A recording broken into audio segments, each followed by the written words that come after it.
전기차 판매가 늘면서 충전 인프라가 증설되고 있지만 이용자들은 여전히 불편을 겪고 있습니다. 충전 시간이 짧은 급속 충전기가 부족하고 관리도 부실하기 때문인데 하루 주행 거리가 긴 택시나 화물차 등 영업용 전기차가 크게 는 것도 영향을 주고 있습니다. 보도에 박홍구 기자입니다. 서울의 한 전기차 충전소.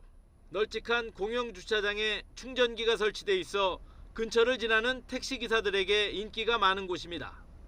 하지만 급속 충전기 7대 중 4대가 고장나 있습니다. 가동 중단 표시가 붙은 지 한 달이 넘었는데 여전히 그대로입니다. 항의 전화를 하면 죄송하다 하면 끝이고 차량이 문제가 없는데 보라고 이런 식으로 얘기를 하고 그때 화가 나죠, 화가. 몇 개 남지 않은 충전기는 주로 택시와 화물차들이 차지하고 있습니다. 하루 주행거리가 200km가 넘는 택시기사들에게 충전은 생계와 직결될 만큼 중요한 일입니다. 아니 하루에 한 200km, 230km 뛰어야 되니까 하루에 2번을 충전해야 됩니다. 하루에 2번 할 때도 있고 저 하는데 거의 매일 하다시피. 전기 택시는 올해 상반기에만 5,900대 가까이 늘어 지난해보다 7배 넘게 급증했습니다. 충전 경쟁의 또 다른 요인은 화물 전기차입니다. 국제유가 상승에 따라 기름값이 비싸지면서 영세 자영업자들이 주로 이용하는 소형 트럭도 전기차 판매가 크게 늘었습니다. 1톤 트럭 전기차는 등록 기준으로 지난해 상반기 12,000대에서 올해 15,500여 대로 30% 증가했습니다. 가락시장에서 물건을 쪄서 여기 시장에 들어와서 다시 이제 납품 이렇게 하는 거죠. 총 주행거리가 한 90에서 100 정도 됩니다.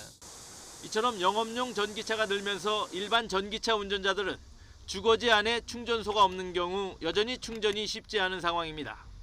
충전기가 고장난 데도 있고요.